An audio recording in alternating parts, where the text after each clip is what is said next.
नमस्कार, जय हिंद साथियों।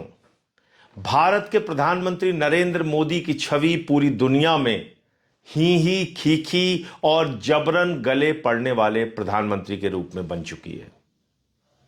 कभी किसी का जबरन हाथ पकड़ लेते हैं, वो हाथ छुड़ाता रहता है, जबरदस्ती हंसते रहते हैं प्रधानमंत्री जी।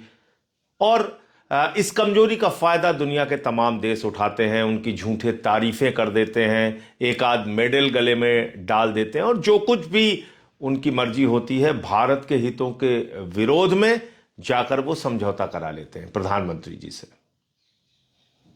क्या यह ठीक है? अभी कुछ दिनों पहले भारत के प्रधानमंत्री ने इजराइल की यात्रा की और उस वक्त यात्रा की जब पूरी दुनिया में बहस चल रही थी कि अमेरिका और इजराइल मिलकर ईरान पर हमला कर सकते हैं। भारत के प्रधानमंत्री की यात्रा टाली जा सकती थी क्योंकि अखबारों में अब खबरें आ रही हैं कि एक हफ्ते पहले से ही तैयारी थी इस हमले की, लेकिन प्रधानमंत्री को धोखे में रखकर इजराइल की यात्रा कराई गई। अगर मान लीजिए उनके रहते हुए यह युद्ध शुरू हो गया होता तो कितने बड़े संकट की स्थिति पैदा होती, प्रधानमंत्री खुद वहां पे फंस जाते। लेकिन अभी जो मौजूदा हालात हैं पूरी दुनिया के, जब यह कहा जा रहा है कि दुनिया अब तीसरे विश्व युद्ध की तरफ बढ़ रही है, ऐसे समय में भारत के प्रधानमंत्री की खामोशी 1000 सवाल पैदा करती है। आप अपने आप को विश्वगुरु कहते हैं नरेंद्र मोदी जी, और विश्व में हो रही घटनाओं पर आप खामोश रहेंगे, चुप रहेंगे, कुछ नहीं बोलेंगे। ऐसे थोड़ी आप विश्वगुरु बन सकते हैं। आपको वैश्विक घटनाओं पर नजर रखनी होती है। आज अमेरिका वैश्विक तानाशाह बन रहा है, जिसके ऊपर जब चाहता है टैरिफ लगा देता है। कभी वेनेजुला के राष्ट्रपति को उठाकर लेकर चला जाता है, कभी ईरान पर हमला कर देता है, इजराइल के साथ मिलकर वहां के सबसे सुप्रीम लीडर खामिनेई की हत्या कर देता है। और ऐसी घटनाओं पर आप चुप हैं, खामोश हैं, सब कुछ आप देख रहे हैं, बर्दाश्त कर रहे हैं। आपने यूएस से ट्रेड डील की भारत के हितों के खिलाफ, आपने यूएस के कहने पे, ट्रंप के कहने पर सीज फायर किया, ऐसा उसका दावा है। आपने ट्रंप के कहने पे अपना पोर्ट बंद कर दिया ईरान में, जहां पे आपने 12,000 करोड़ रुपए से अधिक खर्च किया था। आपने ट्रंप के कहने पे रूस, जो आपका परंपरागत मित्र है, उससे तेल खरीदना बंद कर दिया, जहां से आप 40% भारत की जरूरतों का तेल खरीदते थे। आपने ट्रंप के कहने पर भारत के करोड़ों किसानों के हितों को गिरवी रख दिया। आप अमेरिका के पिछलग्गू बन के विश्वगुरु बनोगे? आप अमेरिका के सामने दब्बू बन के विश्वगुरु बनोगे? आपने देखा नहीं कि भारत के लोगों की कैसी बेइज्जती की अमेरिका ने? हाथों में हथकड़ी, पैरों में बेड़ी बांध के उनको अमृतसर के एयरपोर्ट पर उतारा गया, आपको अपमानित किया गया। आपने देखा नहीं कि किस तरह से पाकिस्तान के आसिम मुनीर को और वहां के शहबाज शरीफ को गले लगा रहा था ट्रंप और कह रहा था आई लव पाकिस्तान। ऐसे अमेरिका पे आप भरोसा कर रहे हैं। और कल से आपके जो अंधभक्त हैं वो क्या प्रचारित कर रहे हैं? वो ईरान के खिलाफ बोल रहे हैं, उस ईरान के खिलाफ जो आपका कई संकट के वक्त में साथ दे चुका है, जो आपका परंपरागत मित्र है। आपके अंधभक्त, आपकी पार्टी के लोग ये कह रहे हैं कि 65 और 71 में ईरान ने पाकिस्तान का साथ दिया था। आपके अंधभक्त, आपकी पार्टी के नेता ये नहीं बता रहे हैं कि 71 में अमेरिका ने भारत के ऊपर तमाम प्रतिबंध लगाए थे, 71 के युद्ध में खुले तौर पे पाकिस्तान का साथ दिया था और 71 के युद्ध में उसने बंगाल की खाड़ी में अपना 7वां भेड़ा भेज दिया था। उस वक्त रूस ने आपका साथ दिया था। आपके चेले ये नहीं बोल रहे हैं? आपके अंधभक्त ये नहीं बता रहे कि 71 में अमेरिका पाकिस्तान के साथ खड़ा था और एक मौके पे नहीं, कई मौके पे पाकिस्तान के साथ खड़ा था। जब भी भारत ने परमाणु परीक्षण किया, अमेरिका ने प्रतिबंध लगाया। अटल बिहारी वाजपेयी जी ने परमाणु परीक्षण किया, इंदिरा गांधी जी के वक्त में परमाणु परीक्षण किया, अमेरिका ने इसका खुलेआम विरोध किया। जब हम परमाणु शक्ति संपन्न हैं आज, तो इसका विरोध किसने किया? सबसे ज्यादा अमेरिका ने किया। तमाम प्रतिबंध आपके ऊपर लगाए। आप ये सब कुछ भूल गए। आपके चेलों को याद है 65 और 71 में ईरान पाकिस्तान के साथ खड़ा था। यह भूल गए कि वहां पे राज किसका था? Shah Reza Pahlavi. वो भी अमेरिका का पिछलग्गू था, अमेरिका का दलाल था, और इसलिए उसने पाकिस्तान का साथ दिया उस वक्त।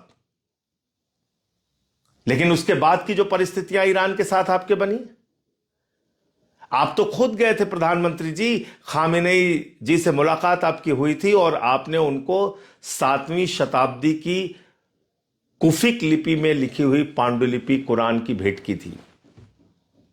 आपने ऊर्जा क्षेत्र में समझौता किया था। चाबार पोर्ट का आप बार बार जिक्र करते थे, श्रेय लेते थे कि आपने वो समझौता किया जहां पे आपने 12,000 करोड़ रुपए से ज्यादा खर्च किए।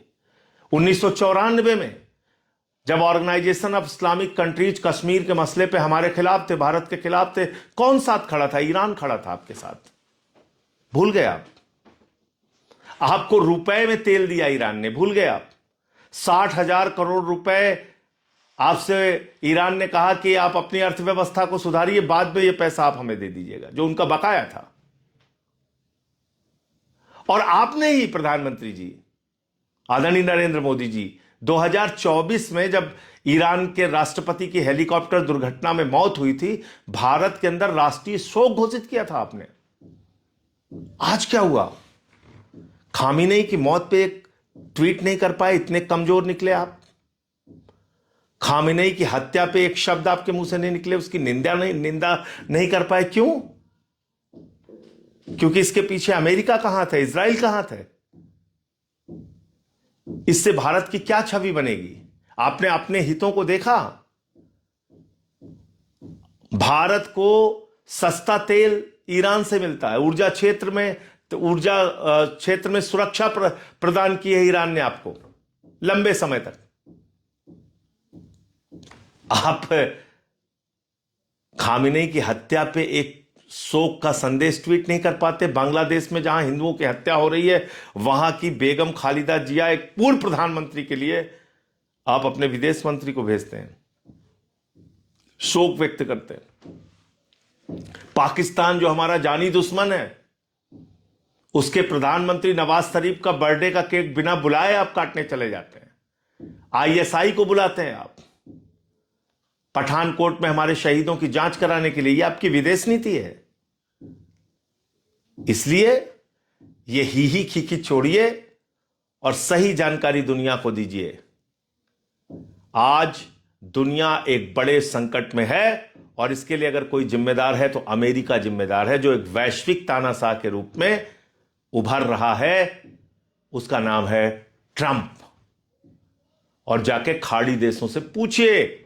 खाड़ी देश आज चिल्ला रहे हैं, चीख रहे हैं, कह रहे हैं हमको ईरान की दया पर छोड़ दिया है अमेरिका ने। हमने उनके लिए मिलिट्री बेस दिया अपने देशों में और हमको ईरान की दया पर छोड़ दिया। खाड़ी देशों में और पूरे गल्फ के देशों में मिला के लगभग 90 लाख से 1 करोड़ भारतीय रहते हैं। अगर यह युद्ध आगे बढ़ता रहा तो किसका नुकसान है? हमारे लोगों का नुकसान है। आप अमेरिका और इजराइल से युद्ध खत्म करने और शांति की अपील नहीं कर पा रहे हैं, नाम नहीं ले पा रहे हैं उन देशों का। और आपके लोग यहां कह रहे हैं 65 और 71 में ईरान ने पाकिस्तान का साथ दिया था। आपके मुंह से यह नहीं निकल रहा है कि अमेरिका ने आपका कितनी बार विरोध किया था, कितनी बार विरोध किया था। तो इसलिए विदेश नीति को मजाक नीति मत बनाइए। विदेश नीति को ही खीखी और जबरन गले पड़ने की नीति मत बनाइए। विश्व गुरु सिर्फ कहने से नहीं बनता। विश्व गुरु के लिए आपको वैश्विक घटनाओं पर अपनी प्रतिक्रिया प्रकट करनी होती है, अपना स्टैंड क्लियर करना पड़ता है। इसलिए मैं बार बार कहता हूं, आप विश्वगुरु नहीं, गुरु घंटाल हो प्रधानमंत्री जी। और आपका जो आचरण ऐसे वक्त में है, आपकी खामोशी और जिस तरह से आप अमेरिका के आगे लगातार झुकते जा रहे हो, अमेरिका से आपने एप्स्टीन फाइल के दबाव में, अडानी को मिले सम्मान के दबाव में एक ट्रेड डील की जो भारत के हितों के खिलाफ है, आपने अमेरिका और इजराइल के साथ ऐसे वक्त में खड़े होने का काम किया जिससे भारत को महंगे तेल का खामियाजा भुगतना पड़ सकता है, जिसका नुकसान देश के लोगों को होगा। जय हिंद।